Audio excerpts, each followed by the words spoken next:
And yet, January is literally around the corner. And despite having spent 450 million, we're being honest about things that are not looking right.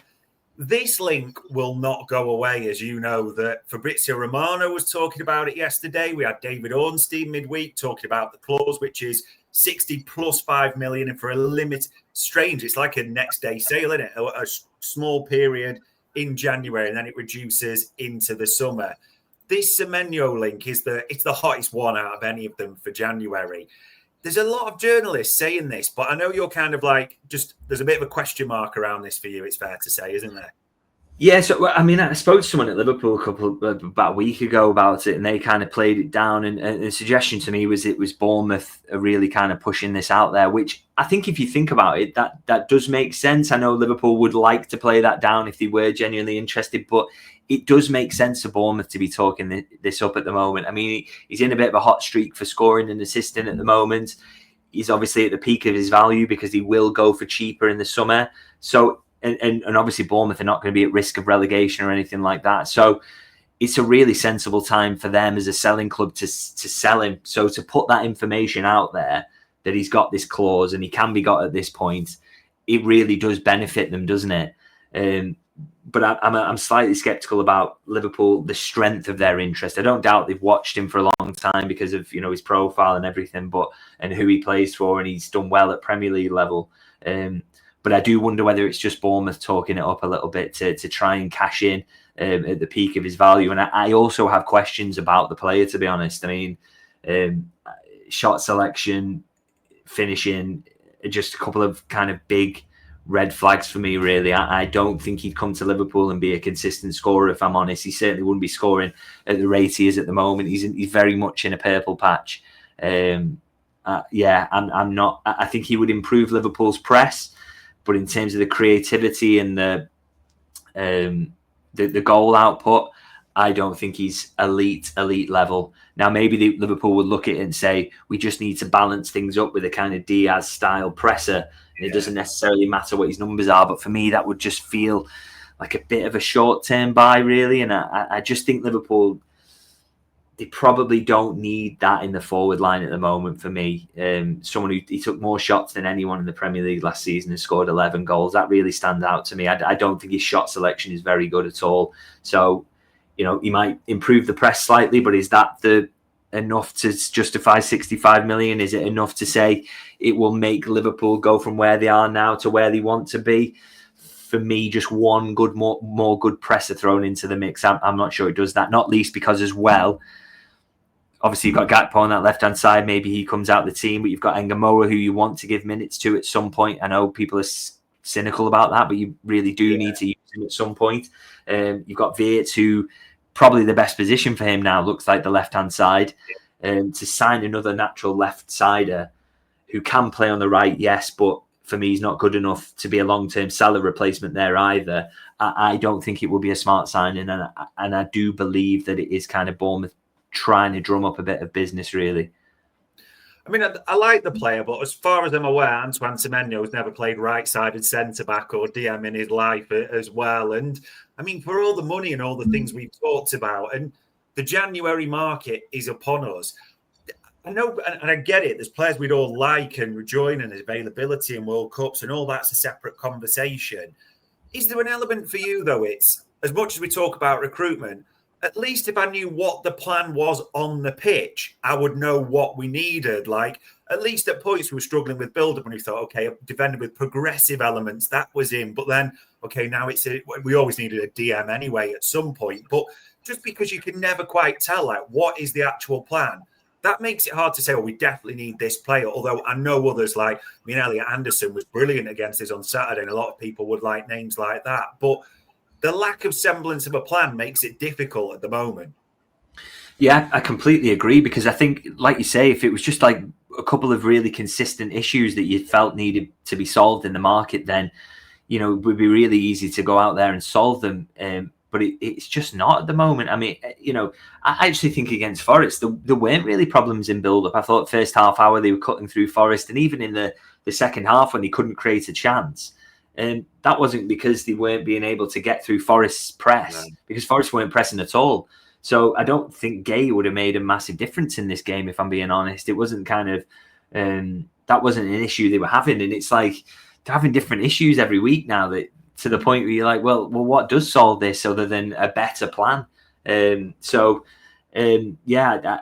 very, very hard to know what would kind of solve a lot of these issues. And maybe it isn't a signing. Maybe it's, maybe it is different tactics or the manager being changed or any of those sorts of things. I don't, I think there are a couple of areas that Liverpool are going to have to look at in the coming windows, and centre half is absolutely one of them. But I'm not sure, I'm not sure it's an obvious fix. And actually, it's probably the most worrying aspect of it of all, if I'm being honest, because, you looked at that Jurgen Klopp season 22-23 when Liverpool completely fell off a cliff and things got really bad at times in that. But it was so obvious what the problems were. And in the COVID season where things really dropped off again and they were topping at Christmas but then fell away, again, it was really obvious. And that was centre-halves in that season, and in the 22-23, the midfield was absolutely gassed. And once those problems got completely fixed, there were no other, that solved everything. Whereas what can you say is that problem here in this team for Liverpool? I'm not sure what it is really. There's like one thing that you can identify that you could say, because I mean there's just such a multitude of issues. That the press isn't good enough, the build-up isn't good enough at times, the ability to defend long balls isn't good enough at times, the cutting edge, the finishing chances at the moment isn't good enough. It's so many problems that you don't think it's I think further recruitment will have to happen at some point to solve some of the problems, but it's not really easy to point at it in January and just say you can kind of sort it out with X, Y, or Z. Yeah, it is so tough. There's so many things to sort, and people are going back to, I understand this, when there is so many problems and you're seeing a semblance of plan, a lot of people will look at the manager for that at the same time as well. So, yeah, we did say misery love company. So thank you for all your comments there as well, ladies and gents. I mean, coming into this week a little bit, trying to, because if I can lighten the mood a little bit, a Champions League game at home against an area Divizia team might not be the worst pickup, possibly. Yeah, I think they'll win, to be honest. I'm pretty confident about this. I think Liverpool have been good in the Champions League because of the different test it throws up and the fact it is less physical and teams are less capable of hurting them. It's a home game against one of the weaker, I think they are pot 3, aren't they, PSV? So one of the weaker sides Liverpool will face. So I fully expect them to win and probably put in a decent performance. But the problem is for Arne Slot is not just kind of winning this game. He has to put in something that will translate to the Premier League and see that improvement sustained. So I won't be saying anything about a kind of corner being turned if they do beat PSV, because I fully expect it. But he needs not just a win. I think he needs a good performance and some confidence putting into these players, but also them playing in a way that they feel that they can also replicate when the Premier League comes back around, because it's just kind of night and day at the moment. Does it, I mean, for PSV as well, does it not feel like some things are obvious, like Ekitike will come in for Isak, you'd be pretty confident on that, maybe Robbo as well. I mean, I don't know what we do with Canate, that's an age-old question now, we keep saying every week, but there's bound to be a bit of rotation, isn't there, surely? Yeah, you would think so. I wonder whether kind of, a Joe Gomez will come in like and that kind of thing. Maybe, but he didn't want to use him in the Premier League, and he clearly doesn't. But there's an opportunity to maybe try him in this one. We'll see. A couple of bits of rotation in other areas. But I mean, he probably won't want to go too far, because he needs some of these players to be part of a winning team to feel what that's like again, and just try and restore confidence and some rhythm. So. I'll be interested to see how many changes he makes. I mean, with Isak and Ekitike, maybe he wants to pair them in this game and see if kind of a different shape will work and help Liverpool out a little bit. So, he's got a couple of things to think about really with this one. And like I say, I think they'll win anyway. But he needs a bit more than just a win from this, I think. Probably does. And then, I mean, it moves on to away. It's West Ham, who are right at the bottom of the table, but we said that the other week, didn't we, of Nottingham Forest. I suppose West Ham, they are sort of struggling a bit more, aren't they? They do give a lot of goals away that way. Nothing's going well at the moment, but if you were to pick two fixtures, you wouldn't go too far away from these two, would you?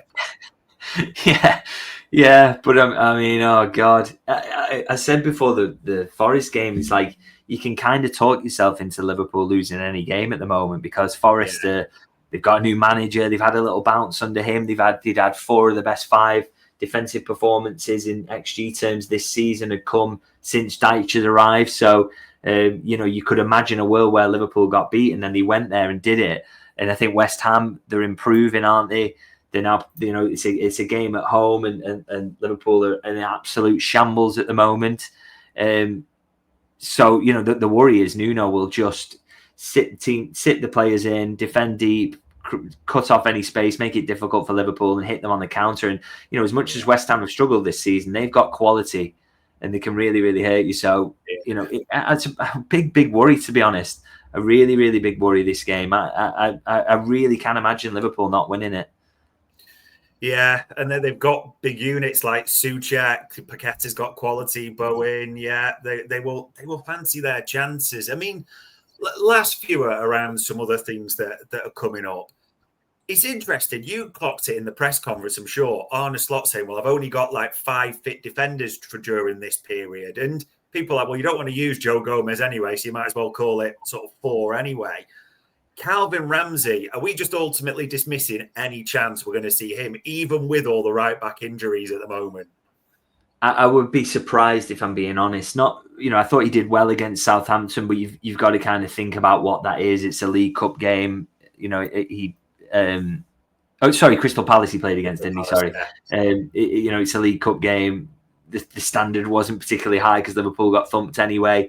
And, he's had some really poor loan spells as well. So I know in that game he might have looked pretty decent, and I think he did really well. I praised him, and it was a nice bonus. But we have also got to be realistic about that. About how does that translate to a Premier League game? Is he of that level? To throw him in there. I mean, maybe the PSV game. Maybe they think that is a chance to use him because it is. But I mean, again, if you just said at the start of this season they were going to get to a point of using Calvin Ramsay in a Champions League or Premier League game, you'd say something had gone pretty badly wrong, really. So, I don't think we can kind of talk up too far the level he's at because he did struggle in League One with Wigan when he was there. So we maybe just need to be a bit calmer about that. But yeah, it'd be an interesting one if he did go for it. Maybe that would just be on the basis of what he's seen in training, but I just don't really expect it, to be honest. I do like Calvin Ramsay, and I thought he was quite, good against Palace in that game, the one shining light. But it does have the feeling, the fact we're talking about this, like when we were clinging on to Bajcetic when everything was falling apart in midfield, it kind of has that feeling. And I suppose the final one on this, I mean, we talk about this every week. I'm probably going to be a bit strong on this, but Aaron Briggs, for me, should be sweating for his job a bit, to be honest, at the moment, because we look abysmal at set pieces. And every week we are talking about it. It's a consistent factor.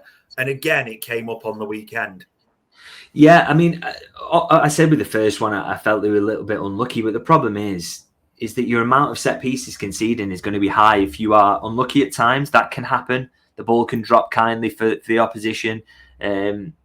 Sometimes you are going to get unlucky. But if you are already absolutely terrible from them, then the goals are going to add up then, aren't they? And the ones where you get unlucky are going to be the 6th or 7th you've conceded in a season from a set piece rather than just the first. So, it is not very good at the moment. And it just needs to improve. And Slot have been seemingly putting a bit of pressure on him, talking about set pieces in his press conferences and embargoed sections.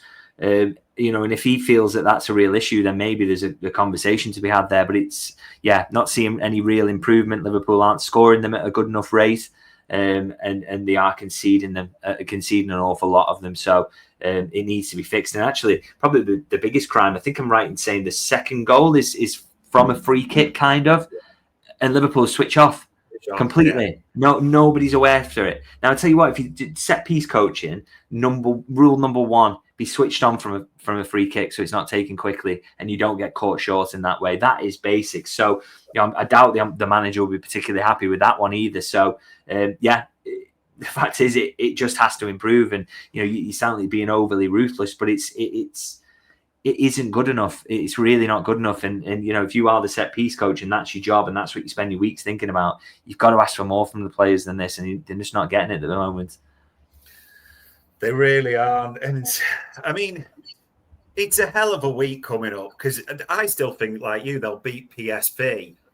But I suppose to finish it, this game on Sunday against West Ham, if it's not the result we're wanting, because you said, if you're right, you never know. It's quite tight at the table. And if you win this, it can look a lot better very quickly. And it's 2 in the week potentially. But if this goes against us, the pressure just ratchets up even further, doesn't it? And massive questions, massive pressure will be on Arne Slot.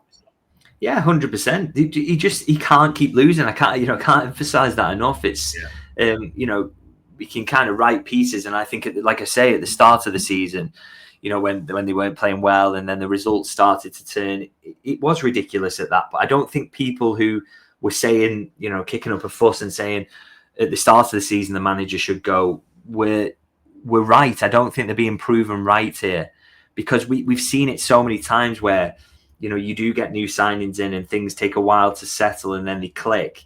I think what we're seeing, but the fact is that's every week it goes on that doesn't happen, and every extra defeat, you do get thrown up more questions, and the sample size becomes larger of poor performances and poor results. And so we are just reaching a point now where every defeat, as you say, it ratchets the pressure up, and it becomes more reasonable, I would say, to start to ask questions around the manager's future. I don't think we're at the point now as a journalist where I would write the piece to say he should go. Definitely not. I still think you earn yourself a decent amount of time by winning the league in your first season. And, let's not forget, by the way, he's only the second league winning manager in Liverpool's that I can remember in my lifetime. Obviously, I was born in 1988, so they had won a league title in my first couple of years alive, but certainly only the second I can remember. So that does buy you some grace, and I know some people won't agree with that, but I really do think it does. But yeah, when the losses start to add up and the defeats, and most crucially of all, the poor performances, because it's not a Dortmund last season for Klopp there situation where the underlying performance is there and you're just being freakishly unlucky. Liverpool deserve to lose a lot of these games in underlying terms, so that's what they'll be looking at in terms of assessing where he's up to with his job. But they're adding up now, the poor performances, really. And so I wouldn't say if he loses against West Ham he's going to get the sack. I don't think that will be the case, and I probably won't write the piece then. But it's what kind of comes after that. I think this next run actually up to Arsenal will be really, really instructive, because I said beforehand that it's the average position that they were facing in the teams in this run is 14th. Now, if you lose a lot of them, there's going to be an awful lot of pressure and real serious questions about what happens with him. So, and I don't agree, by the way. See there, 17th of form table since April. We have to disregard the games at the back end of last season. For me, they're a write-off. I think it's what's happened from the start of this season where the questions need to be asked. And so, every passing game that's a poor performance or a defeat, we get close to the point at which FSG will start to consider whether Slot's the man. But we're maybe not there yet. But if he loses on Sunday, it's another question mark, isn't it? Yeah, we could do with answers rather than question marks at the moment, people. Let's see if a PSV midweek and West Ham away on Sunday can provide them, although confidence is maybe a different thing around that. All it leads me to say is, for answering every question, and no, you didn't really cheer me up, but you had a try, David Lynch, so I suppose it is much appreciated for doing that anyway. Yeah, no, I try my best. There's just no upside at the moment, is there? Hopefully there's a win on Wednesday to cheer us up a little bit. Fingers crossed. But on Monday, the 24th of November, that was another Media Matters for Anfield Index.